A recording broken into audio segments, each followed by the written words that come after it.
All right, ladies and gentlemen, we are back with our final end of day report for this week on Thursday, February the 2nd, 2023.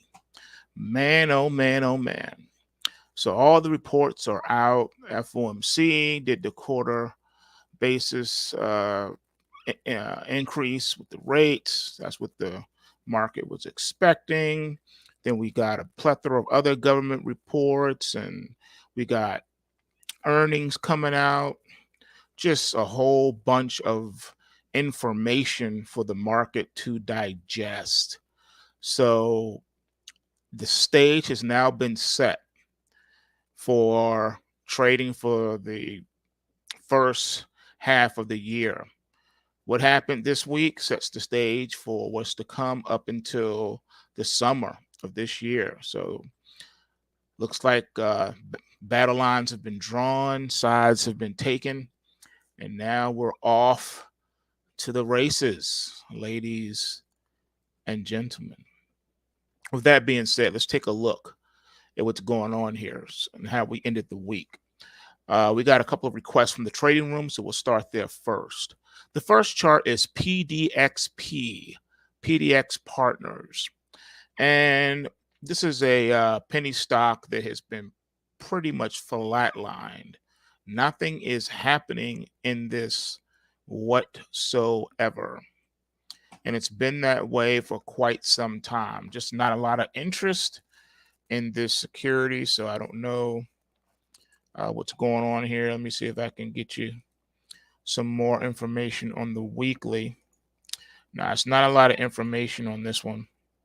It doesn't have that much data. But as you can see here, there's just nothing going on. So this one will probably not be worth your time if that's something that you were looking at. All right. So just want to throw that out there to you. All right. So the next one is a request from the trade room. Also, Advanced Micro Devices, AMD. All right. So this one is in a bull market, and we have bullish momentum. All right. So the bias is to the upside on this one. Let's see here. You had your initial rally alert back on the week of January the 6th. Then you had another one here. You had three in a row, actually. Then you had another rally alert on the week of January the 20th and another rally alert just a few days ago. The only issue is the gap up from February the 1st. There's a gap up. So I'm expecting some type of back and fill at some point. But for right now, this one is off to the races. And you hit a new weekly high as well. So this one is definitely bullish. And you're definitely going to want to be in position to buy this one on the pullback. A successful pullback to fill this gap will be necessary before jumping in on this one. All right, and that's Advanced Micro Devices. All right, the next chart is XRP Ripple. And as you can see, this one's pretty flatlined also. It's solidly placed within the Kumo cloud, no direction. Overall trend, though, the long-term trend is bullish. The momentum, though, is bearish. So you are sideways to lower prices in XRP Ripple. Glad you could join me, Builder. I appreciate it. I'm glad you caught it, man. I'm glad you caught it. All right, so moving on to the next one. All right, the next one is Theta. So Theta has a ticking time bomb. We have no trend. We are trendless. All right. This thing has been flat for so long, you are now trendless. The long-term trend is that there is none. You are ticking time bomb. We have no idea which way this thing wants to break because you had a long bias in the market for the past 2 weeks, and then you came in with a neutralization bar, which means you're flatlined. You're going nowhere. So until something happens in XRP Ripple, I'm sorry, and this is Theta. I'm sorry. Until something happens here with Theta, it's going absolutely nowhere right now. All right, so nothing to see there. Next up is a Litecoin. Litecoin, on the other hand, has it switched from a bear market to a bull market. And now this bull market seems to be over, as we've now entered into bear territory with a crash alert for tonight into tomorrow's trading. So beware on Litecoin. Looks like the rally is temporarily coming to an end. Looks like a short-term top could be posted this weekend in Litecoin. Next up is Chainlink. All right, so here on Chainlink,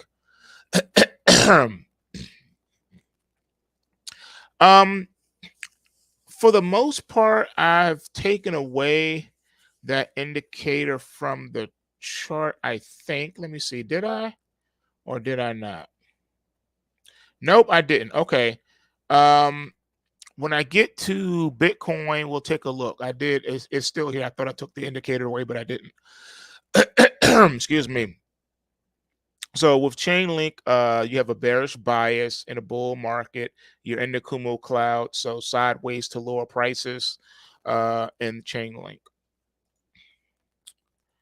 All right, the U.S. dollar index. All right, we're looking at ticker UUP.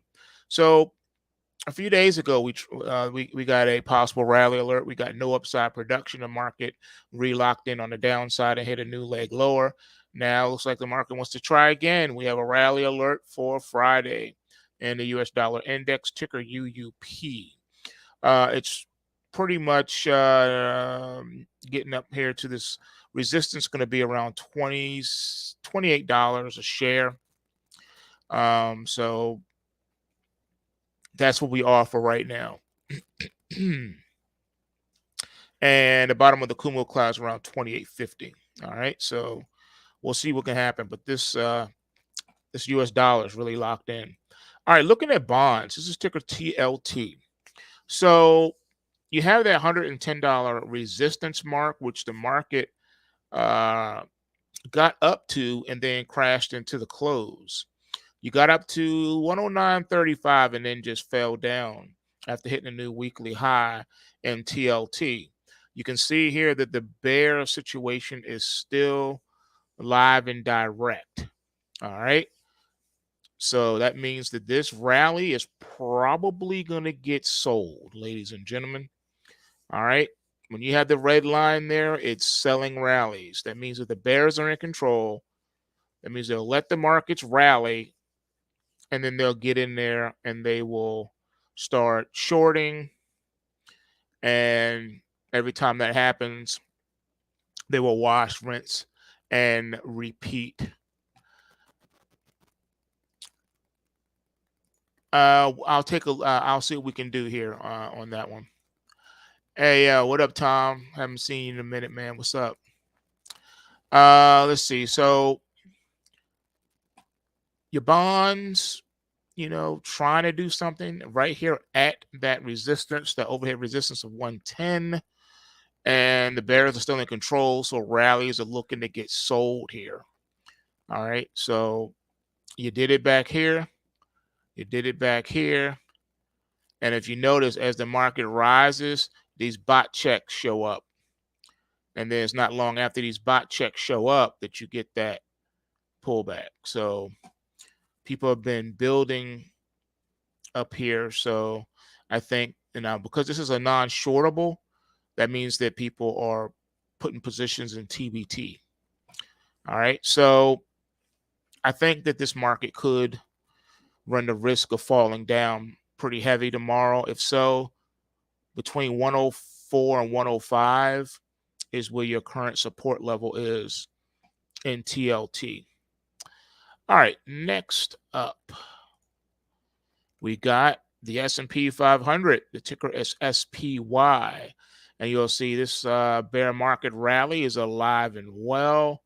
And we hit a new weekly high today, got above the old resistance of 411. So it got above that, and now the market is running. We closed at 416.78. So the last bot check we got back here during the week of January the 20th was correct. Huge buying positions off the support test, and then yeah, the market just exploded. All right, so this thing is wide open.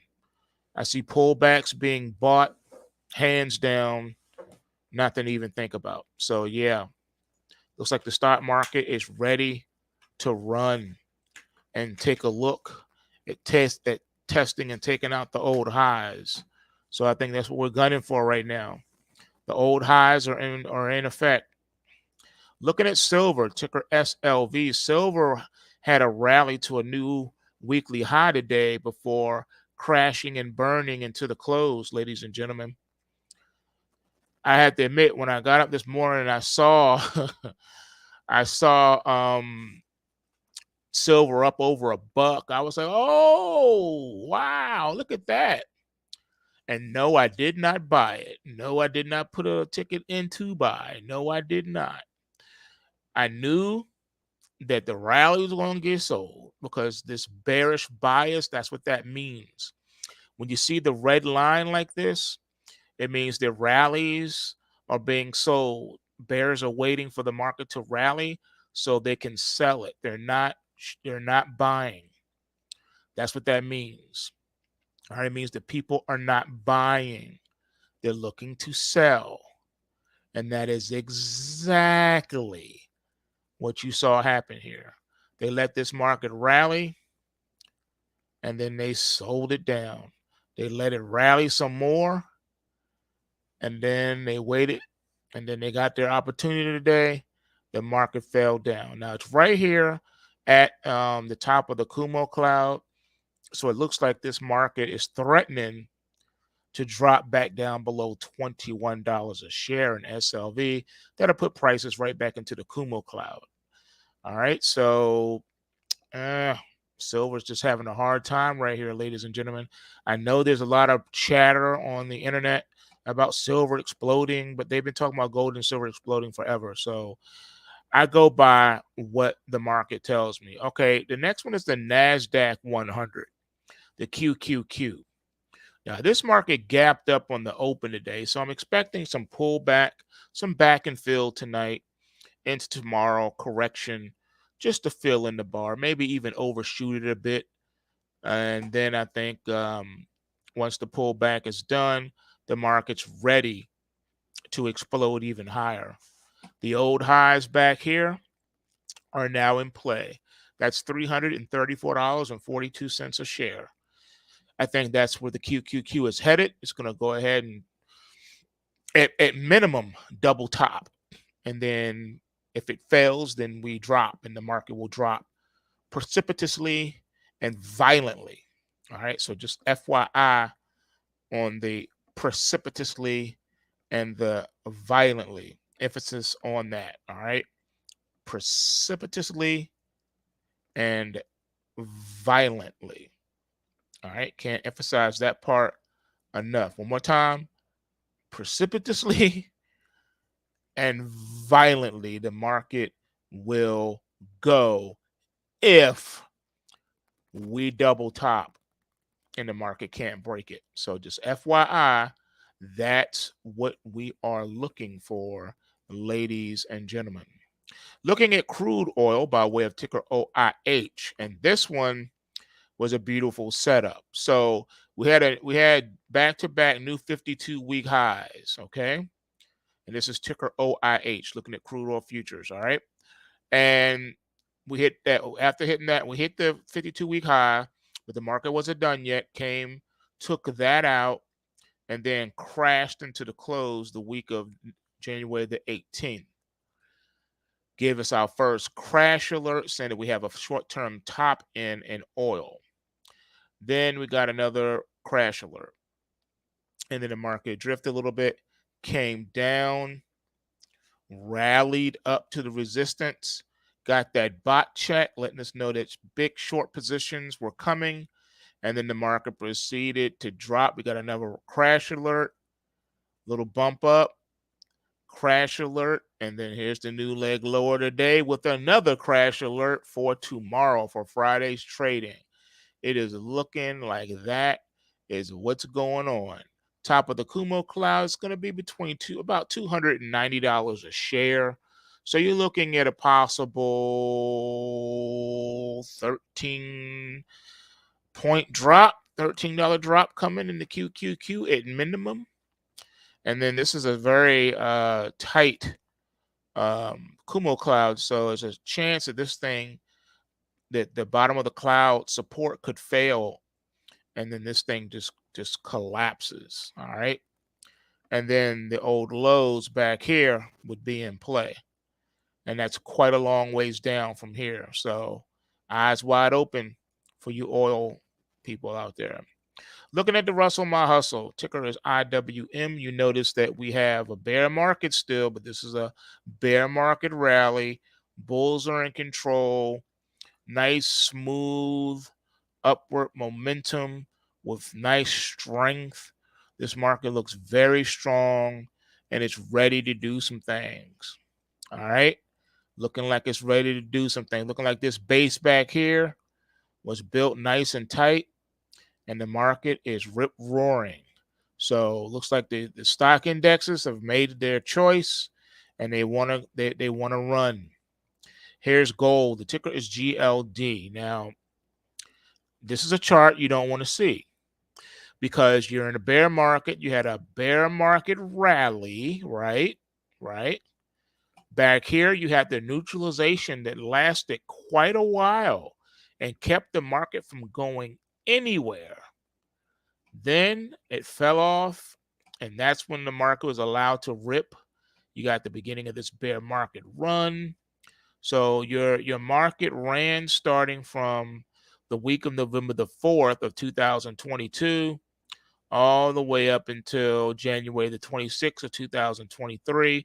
And that's when the market said, short-term top, crash alert. Then we got something interesting here. There were some people who did not believe. We had non-believers. They said, I don't believe this is a top. And we have some significant buying. The market rallied the next day. And then that's when it all fell out of bed after hitting a new weekly low. So this thing is set up with another crash alert for tomorrow's trading. Top of the Kumo cloud around the 165 area is where GLD could be possibly headed as the bears are reclaiming the market, saying that the bear market rally is over. Short-term top, here comes the market drop. This neutralization period kept the market at bay, flatline for a week before this happened. So very interesting turn of events taking place in various markets across the board. What about your gold miners? Well, they're not getting any help from gold futures. We crossed from a bullish to a bearish valley now. You had your crash alert the week of January 26th, and look at, here we go. We've been going down, starting to get that downside production. It's been a slow grind down, but top of the Kumo cloud around 36 is now in play, and that's a $2 drop from current levels in GDXJ. All right, next up is the Dow Jones, looking at ticker DIA. Overhead resistance is still quite some ways ahead here. The other U.S. stock indices have already bested their old resistance levels. The Dow is still the one struggling to get out of bed. We're still in a bear market, and we still have a bearish bias. We haven't flipped to green. And I just knew that today would possibly do that for the Dow, because that's all the indices were really waiting for to really start moving was the Dow. The Dow has been struggling since it topped out back here the week of December the 1st, 2022. It just hasn't been the same. Now it dropped and then it recovered somewhat, didn't get back up here, but at least it tried. Then it fell hard. Then we kind of drifted back up to where we are now, but it's looking like, another fail. Your last high closes on January the 13th at $343.04 a share. I just knew we were going to do that over here, but that did not happen. All right, that did not happen. 343, 340, 340, and then today 340. So it's really struggling to get back above the old high close from January 13th. Still has a chance though, because tomorrow's Friday. The week's not done just yet. But we got a crash alert for tomorrow. You're already right here at the top of that Kumo cloud. So I don't know. I mean, the Dow just can't move.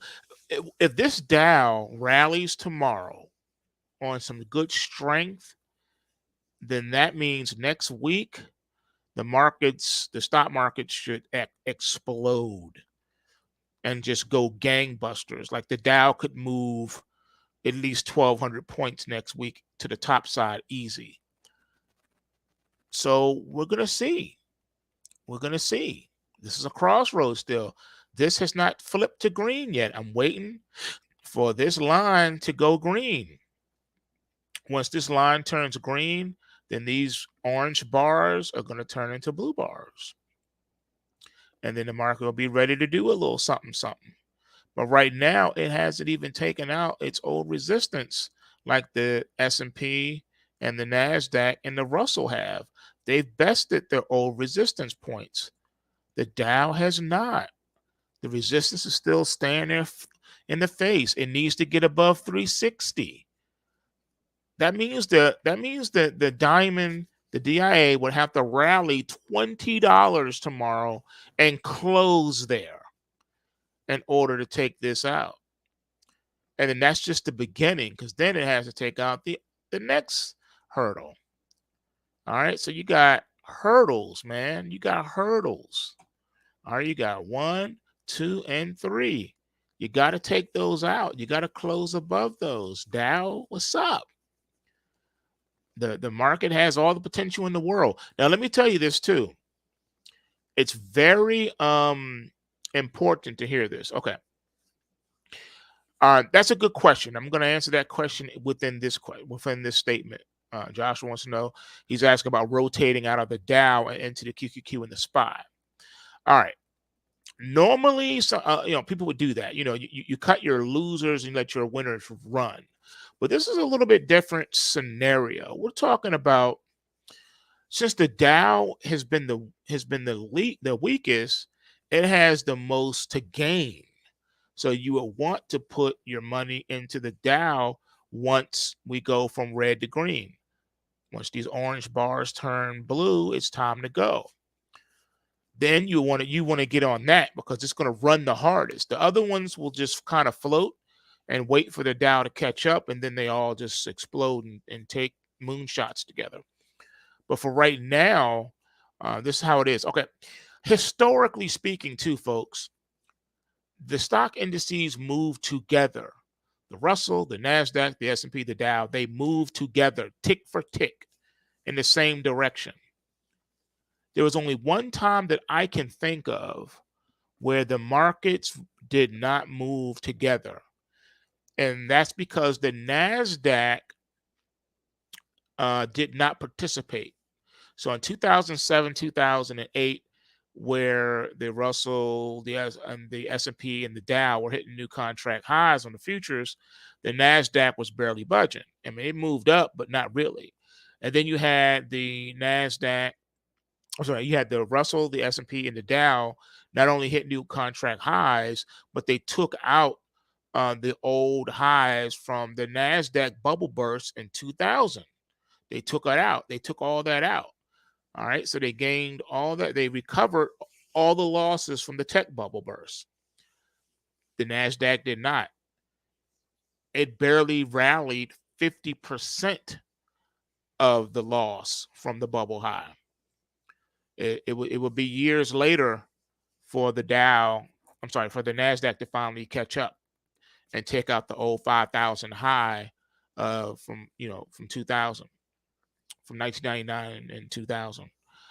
So you can have a situation where one of the indices is struggling, and right now it's the Dow that's doing that. Once it wakes up and it's ready to rock, then we'll be off to the races.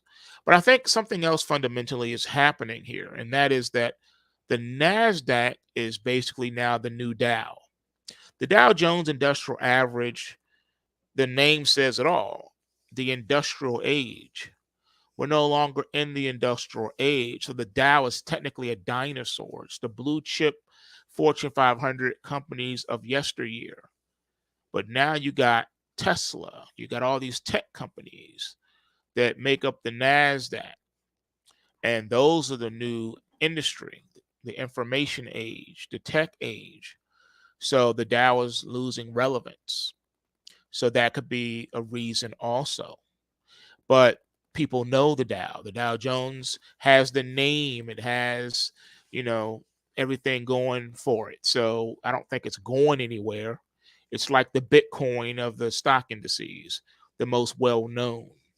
Even though your S&P became the benchmark for funds to try to beat, that's the only significance the S&P really has.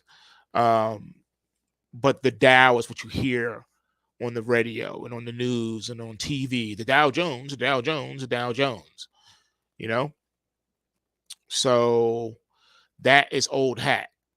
And I don't think that's going out of style anytime soon, but I think we're seeing signs of that transfer from industrial age to technical age. That's just my 2 cents on that. All right. You guys had some requests. You wanted to know, could we look at the Yang? Okay, yeah. Oh, I haven't gotten any requests for the Yang ever. This is my first one. Okay. You want to see the Yang? All right, we can do that. The yin and the yang.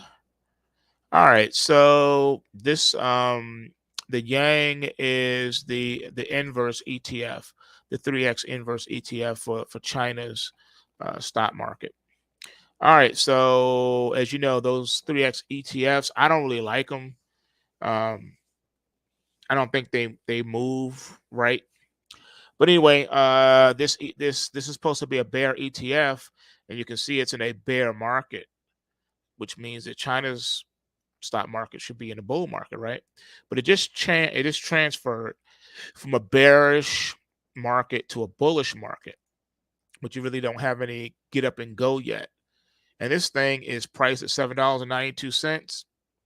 They're probably going to do a reverse split and make it a little bit more expensive, get it up at least to the maybe $16 a share, maybe even in the 20s or $30 a share range, because they don't like to see their 3x ETFs trading below 10 bucks.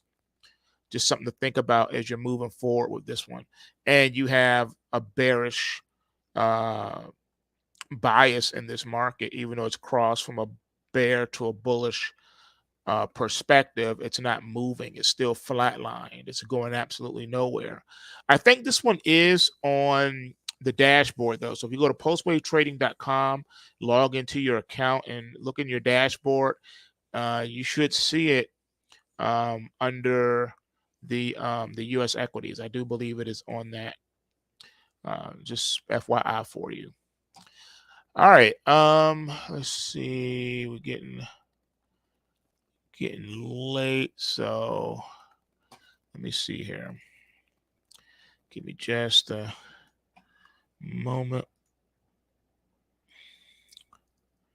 All right.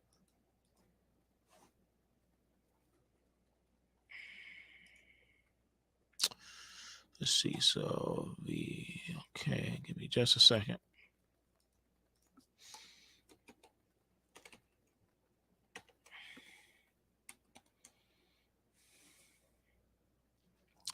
Give me just a second. See if I can pull that up for you. You want to know VET. Let's see.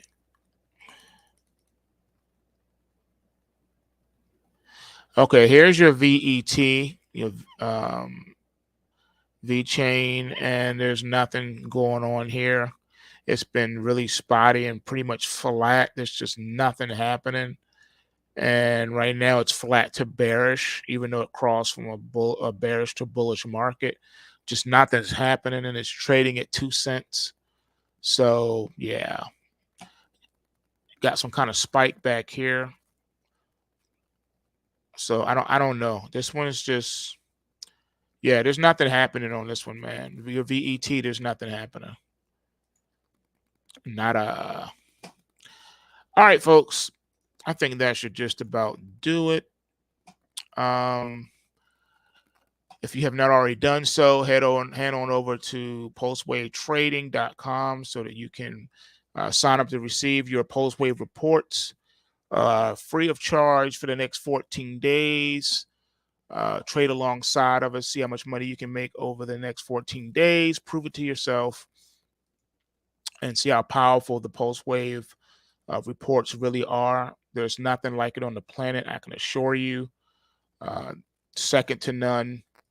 And I think this is going to give you that income stream that you need as the economy is getting a little bit darker each and every day.